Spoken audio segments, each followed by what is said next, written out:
So this slide should already be familiar to you because it's pops up in a couple different places, but these are kind of the big overarching picture ideas that you want to get out of your NMR. So number of signals, chemical shift, integration, and then multiplicity. So those are your primary categories. You will find advanced people jump straight into multiplicity. You aren't advanced, or at least you probably aren't advanced yet, so slow it down, start with the easy stuff, and slowly work your way up. When you hit a wall, that's okay. Call that your wall, particularly in an exam. Call that your wall, work with what you've got, see what you can come up with, because sometimes you can get an answer without actually digging into the really hard stuff. So this video will look at some of the easier pieces, and that didn't do at all what it was supposed to do. So let's try that again.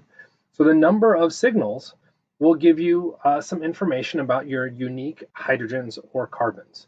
So if I saw 4 signals, then that means 4 hydrogens or 4 carbons, 4 types of hydrogens or carbons. Our chemical shift gives us a rough idea of the local environment for our hydrogen or carbon. This should be done similarly to IR, very quick and fast, just to get a ballpark idea of what's going on with it. Don't spend too much time over analyzing. Our integration sets you up with the ratio of hydrogens. This is commonly mislabeled as the number of hydrogens in a compound. That's not always the case, and in fact, it typically is not the case. If you went through and ran an experiment and you expected a certain thing, you might tell the instrument to integrate to the proper ratio. But in an unknown system, don't start saying that it's the number of hydrogens. Stick with the ratio first, and we'll look at some examples there. And then the last one, which is arguably the most difficult and also the most useful, is the number of different hydrogen neighbors. So remember, our hydrogens are just blanked on it, magnets. And if you bring multiple magnets near each other, they can have an effect. And that's what we're seeing with our splitting. Another thing I want to point out here is that if we look, hydrogen and carbon show up for the first two, our number of signals and our chemical shift, but the integration and the multiplicity only apply to hydrogen. There's a weird kind of subcategory, not really weird, but a subcategory for carbon in our splitting patterns that is known as DEPT, I believe. And our textbook talks about that, and you're welcome to look at it, but I'm not going to test on it, okay? But you might see that in future classes. So, number of signals, number of unique atoms. My best kind of description for our number of signals is build a structure, a model, pick an atom, any atom you want, throw it up in the air, and if it's spun, flip and rotate it, and you now try to identify that exact atom again. If you can't, then there's another atom similar to it that could be confused. So those two atoms are identical to each other, identical in a sense, okay? If you can point to the exact same one with perfect accuracy, then yes, that's unique, and it would get its own signal, okay? If you're confusing it with something, then they would each show up the same in our chemical shift, okay? Or our, because we're looking at number of signals here, they would both show up at the same place, so you would only see one signal, okay? There are some subterms that come along with this that I'm not a big fan of, and I don't really think are worth the effort, but because we're online, we can waste time like this, and we get these terms homotopic, enantiotopic, and diastereotopic. These are really relevant when we're looking at chemical reactions, and less so for NMR, because we don't actually use them very much in NMR because they're either the same signal or they're unique, and that's kind of the end of it. So let's go through and kind of dish this out. So if we advanced, let's not advance. If we were to say, take a look at a butane, okay? So 4 carbons, and we're trying to figure out kind of the relationships between these. What they're asking you to go through and do is take a look at a position that has multiple hydrogens, Okay, so there's 3 hydrogens at this position. If we replaced one of those with something else, an imaginary atom, okay? And the internet is full of fun different things you could put there. Let's put in an imaginary atom X. And we did that again, but with a different, whoops, helps if we pick the same structure, same patterning, but with a different hydrogen, what would our relationship then be? So first off, what you should be kind of commenting on is that if we add that in there to identify this relationship, we would need to understand the stereochemistry.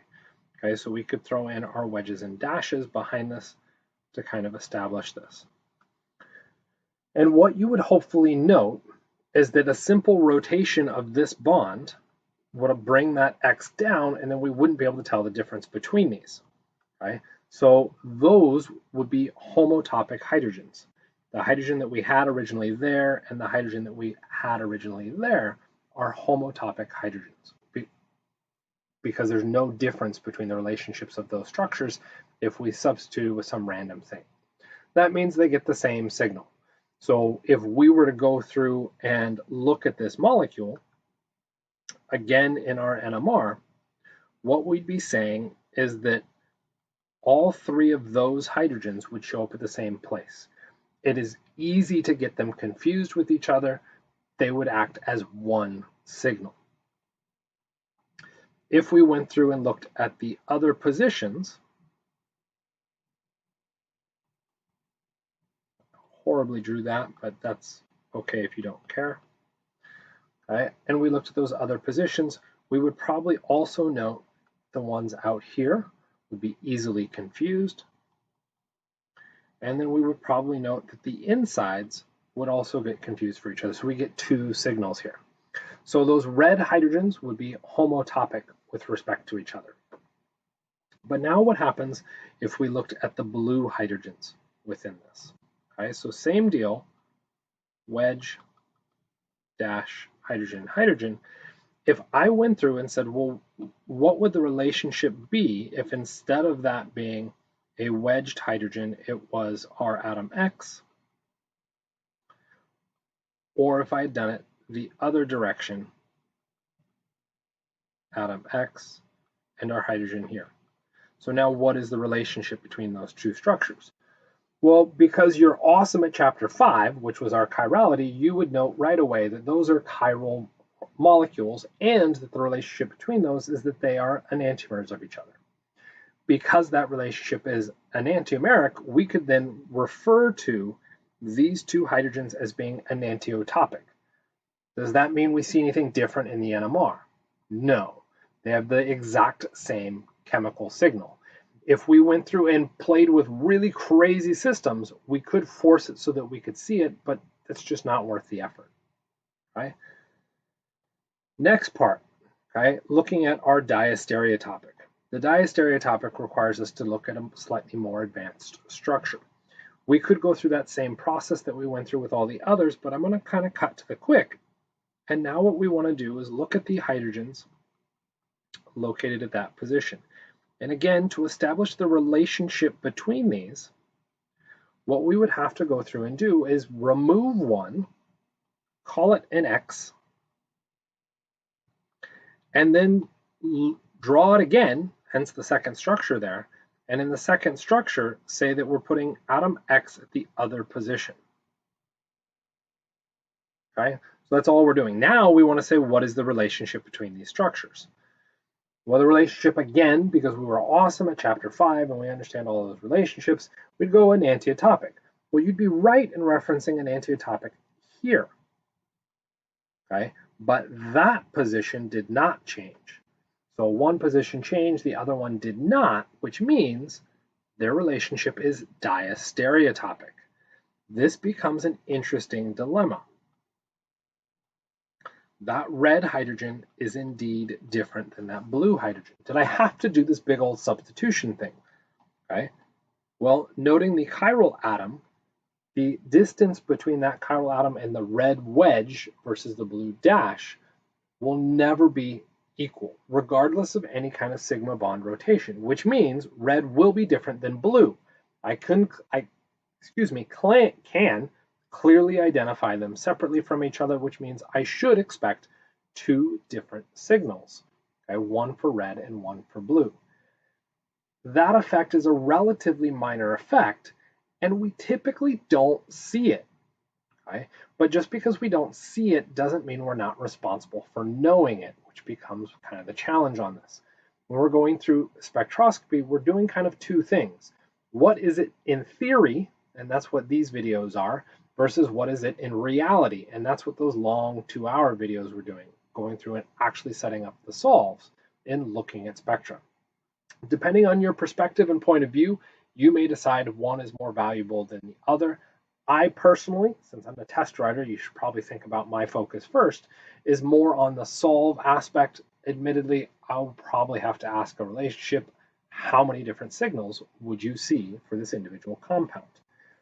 Okay? Again, you do not have to go through the homotopic and antiotopic diastereotopic, but you do need to acknowledge that we have, in this particular structure, 5 signals. 1, 2, 3, 4, and 5. The red and the green will both come out as homotopic.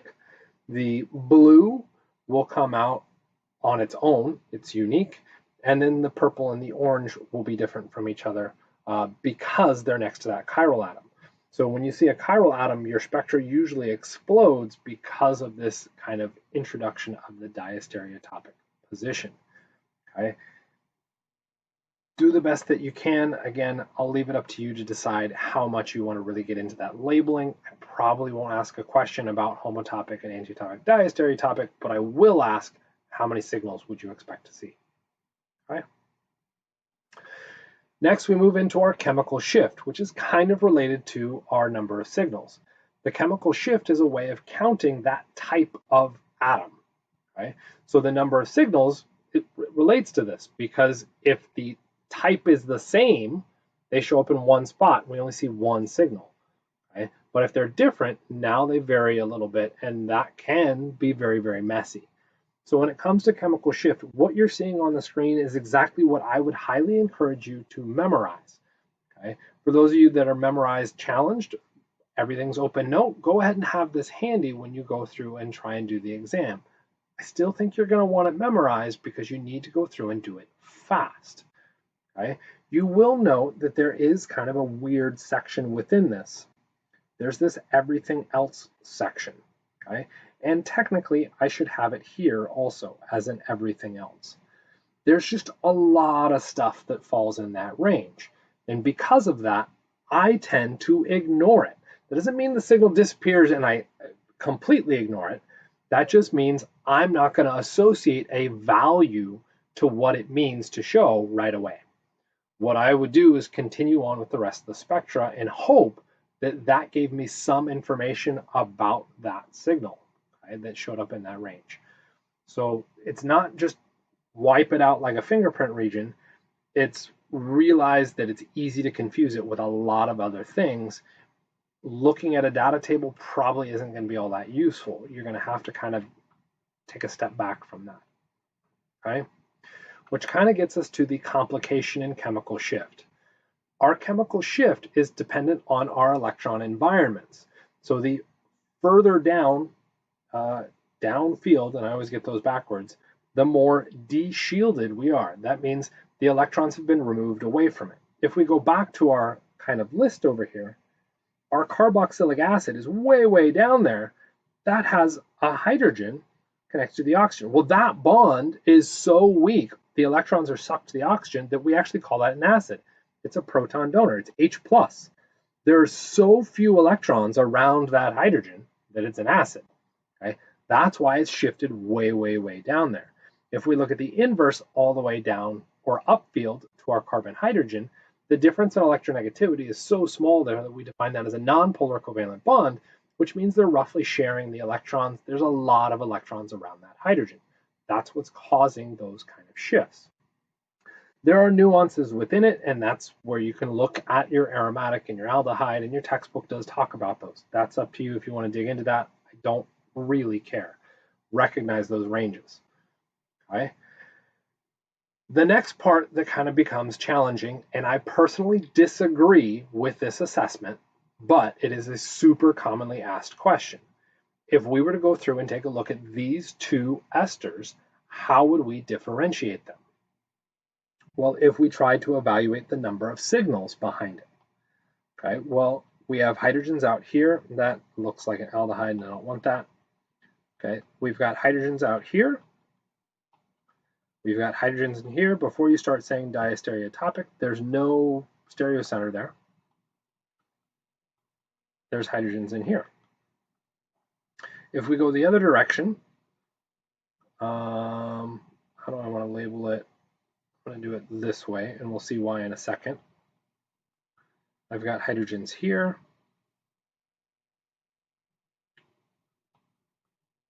I have hydrogens here, and I have hydrogens here. Okay, so 3 signals. The amount of hydrogens is identical. Okay, and even if you dig into the splitting is going to be identical also.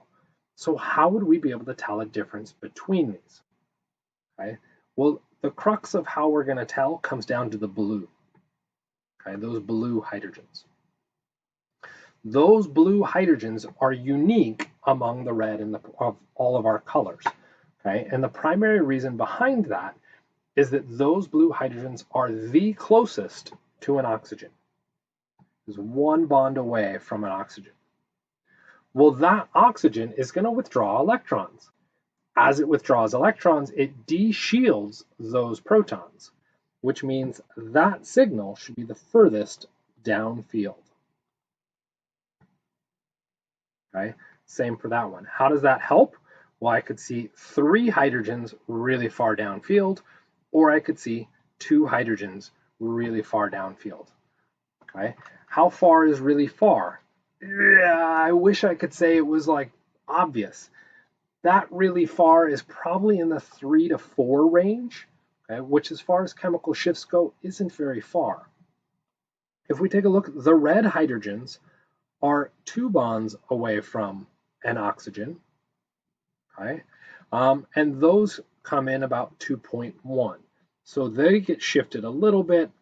Our blue ones come in probably about that 3 to 4 range, and then the purple ones are going to come in as if they aren't close to anything electronegative, and they're probably going to come in about 1.9. Okay? So if you look, all of those are really, really close to each other. And if we double back, okay, to our chemical shift ranges, particularly for our hydrogen up at the top, you'll note that I don't have any direct reference to being close to an oxygen. Why? Or to a carbonyl for that matter. Why? And that's because there's a lot of stuff that shows up in that range, and it can be easy to get lost in it. Okay, so you can be forced to look at it. That's this ester question. That's what it's doing. It's saying you have to look at that chemical shift difference. Not a fan of that, but you will guaranteed see at least one question on that. If not this exam, the final. Okay? Which then takes us to our integration, which will wrap up this video, and then we'll do multiplicity in the next. The big deal here is it only gives us the ratio of hydrogens. Okay? So let's take a look. Okay, we've already addressed this one, right? Hydrogen, hydrogen, hydrogen, hydrogen, hydrogen, and this one. So we could look at a spectra. Okay, that's a horrible spectra to align with this one, but we could see a ratio of 3, because what's happening in this signal is it's really just a counting of the hydrogens. So the taller the signal gets, the more hydrogens were counted. Okay, so our ratio in this would be 3 to 2 to 3, right? If that's how we wanted to kind of rank those out. That's why they're color-coded. But the spectra itself could come out and say 6, what did I do? Multiply by 2, to 4 to 6. Both of those are valid ratios. And if you saw 6, 4, 6, you might go through and say, well, there's 16 hydrogens. Okay? Versus 3, 2, 3, we would say there are 8 hydrogens. Okay? It is that equality that you need to not do, because this is a ratio, not an equality. Okay? That's the important piece to get out of this. Okay? Let's throw up one more example here. Remember we had that butane, CH3, CH2, CH2, CH3. And if you were to look at that, you might say, well, isn't that just 6 to 4? But remember, what it gives you is the ratio, and in particular, it usually gives you the reduced ratio. 6 to 4 is not reduced. What you could likely see in your spectra would not be a 6 to 4, but a 3 to 2. 3 to 2 gets you 5 hydrogens. There's 10 in the structure. Okay, so again, be careful. It's a ratio of hydrogens, which then sets us up with, well, how do we know that ratio? Okay, and I believe I've got this in another video. That ratio is usually listed underneath your signal. So this would be a 3 to 2 to 2 ratio. Okay. How did I come up with that number? Well, let's not even do that. We could also see it as a 3H, 2H, 2H. If you're seeing that H appended to it, that's probably because whoever's asking the question is being really nice and telling you the exact number of hydrogens. Sometimes I do that, sometimes not. Okay. Let's see. I was going to come up with another old school way of doing it, but we won't look at another old school way. We'll look at the way ACS gives it to you. Ta-da! And for those of you asking, well, what's the ratio? I don't see anything. You're right. There isn't anything explicitly written there. So what you have to do is look at the relative heights of these and approximate what it would come out to. That's why I said 3 to 2 to 2. So the 3 is roughly 3 times as tall, okay, as that 2 one, okay, with a little bit of wiggle room, okay. So that's where I'm adjusting that kind of, it's not 3 times, 2/3 as tall, and I can't draw 2/3, but I'm saying if that was 2, fudge, ideally it would have been a little bit prettier than that. But that would suggest that I'm potentially wrong, and that that's not a 3. That might be more along the lines of a 6. Okay, why a 6? Because we're multiplying, it's 3 times the height. Some stuff has to be factored into this. For instance, raw height is not what we're looking at. What we're looking at is the area under the curve. Calculus, integration, okay? And if we look, the width of the signal changes the more peaks you get. That signal width can contribute to kind of misleadingly interpreting the peak height. Okay? So you would kind of approximate and do your best guess off of that. I think that's an awful mechanism, and we should tell you a little bit more information about that integration, because if you were going to be in the real world, you're not looking at a spectrum like this. What you would be getting is telling the instrument, tell me the area underneath each of these curves, and it would spit it out. You don't have to do anything fancy. Okay? If you wanted to go really old school and you were going to do this, you still wouldn't be comparing the height of these things. You could cut out the paper for each of these individual colors, and then you could weigh the paper and get an integration ratio. Right? So that ratio, that value, should be given to you because it would always be given to you in some form or another. Okay? Just my 2 cents. Okay? With that, we're at the end of this video. Hopefully that one wasn't too bad. We'll throw it up just to make sure. And there we go. The next one's going to be a bit brutal. We'll look at multiplicity.